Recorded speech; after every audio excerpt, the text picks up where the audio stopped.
computer.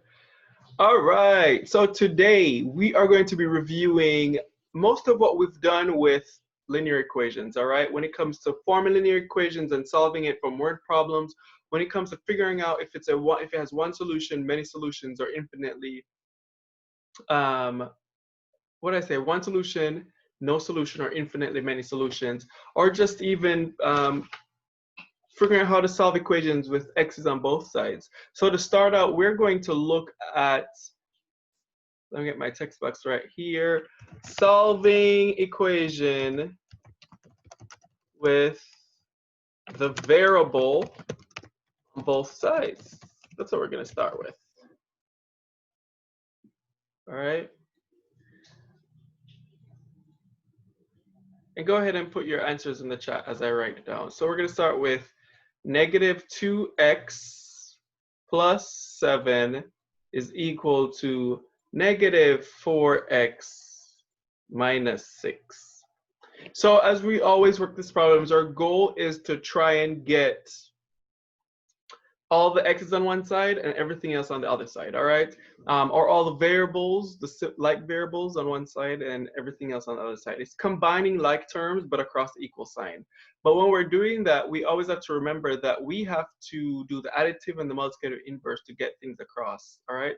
So my first thing, I'm gonna move this negative 4x to the left side. I like moving my stuff to the left. It's just a preference. You can move your stuff to the right. So I'm gonna do plus 4x. Whoopsies.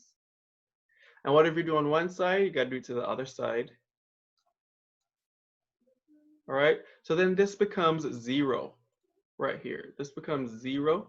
And then I have to solve this part right here. So it's 4x minus 2x, which is 2x is equal to, oh, eraser pen.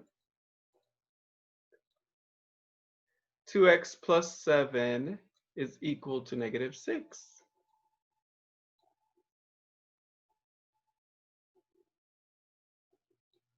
All right, so then now I have to move the 7 to the other side, and it's a plus 7, so I have to do minus 7.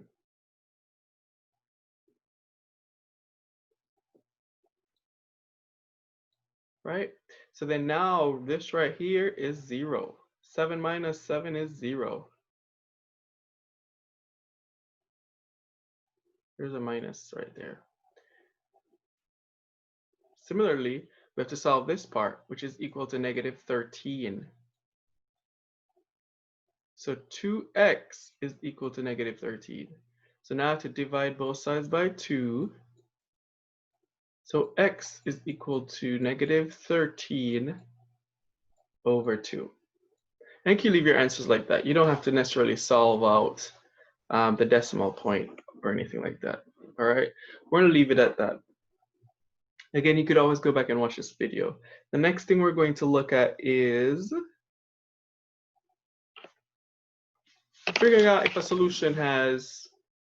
if an equation has one solution, no solution, or infinitely many solutions. So I want you guys to put in the chat, and as I put this in, so one solution, no solution,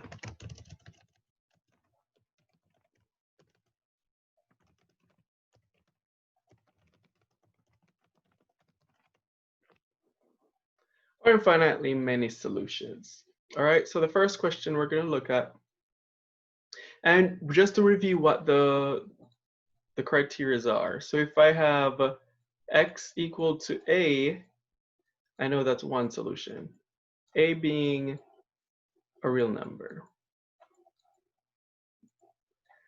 If they're both equal to each other, so for example, a equals a, right? Many solution. And we'll see what a is soon. Or if a is equal to b, and we know that's not true, then it's no solution. For example, if I have x equals 7, this one right here, if I have 7 equals 7, And this one right here, 5, 7 equals 8. And we know this is not true because 7 does not equal to 8. Right? So to give an example, we're going to do 2x, I'm going to negative 2 plus 4 is equal to minus 2x minus 8. So now let's solve this. All right, we have to do the distributive property because we have some parentheses in there. So this is minus 2x minus 8 equals negative 2x. We could already look at this and tell what it is. Can you see what it is already? We could already look at this and tell if it's one solution, many solution, or no solution. Go ahead and put it in the chat. We have negative 2x minus 8 equals negative 2x minus 8. We could already look at this and tell what it is. All right, we don't have to necessarily solve it all the way down. I'm getting one solution. Let's look at it. This side is equal to this side. Infinitely many. So remember with infinitely many, A is equal to A. And I gave the example 7 equals 7. And we already say that this whole thing right here, they're both the exact same thing. Do you see that? This and this, they're the same thing. So that's why it's many solutions. We could continue working it out. And if we continue working it out, we're going to end up with negative 8 is equal to negative 8, which is basically what A equals A is, telling us that it's many solutions. All right. So that's how I'm only going to work this one problem, but that's how you go through and you solve. And I put these examples right here so that you could start getting familiar with just general terms when I say x equals a. So if I worked it out and I said x equals negative 8, then it would have been one solution.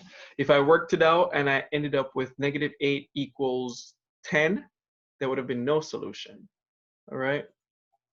The next question we're going to come up with an equation from a word problem.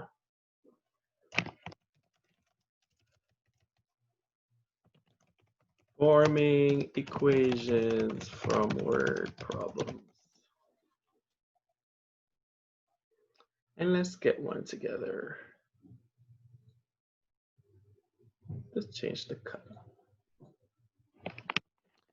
There, I'm going to say Jana is renting a book from Amazon, and the daily cost is $3 plus an added fee of $15.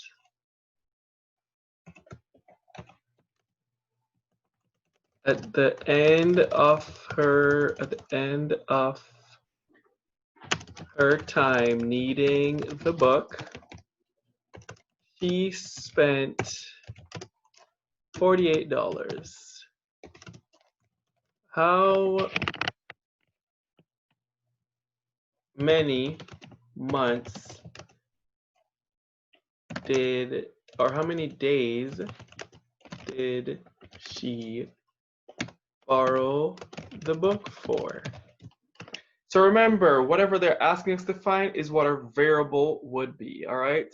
So right here, they're asking us to find how many days. So let me go ahead, right there. That's gonna be my variable. So I'm gonna put my X. X is finding how many days did she borrow it, right? Wait, this is not working out. Okay, there it is. How many days did she borrow it? So I'm put X. And then now it said it was $3 per day. So I'm gonna put 3 here. Actually, let me just do different colors so it's like more understandable. So this 3 right here is gonna end up going here. All right. And then they said that there was an added $15. No matter what, you still have to pay $15. So this right here, and it's added. So it becomes plus 15 And that is equal to, it said that she spent $48 overall. Wow, right here, $48. So that's why I write my equation. And then I have to go through and solve it. And you solve it just like how you would regularly. So this is minus 15, minus 15. So 3x is equal to 33.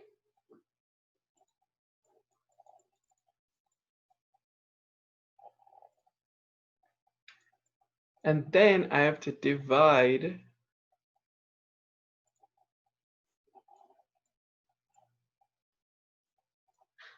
right? So x is equal to 11. So she borrowed the book for 11 days. That's what that is saying. So then in my final statement, I would say she borrowed the book for 11 days. There it is. Bam. So that, I just wanted to go over 3 questions real fast just to see and show that this is how we approach these. We've been doing this for a couple of weeks now. If you have questions, feel free to reach out to me through email or anything like that. All right.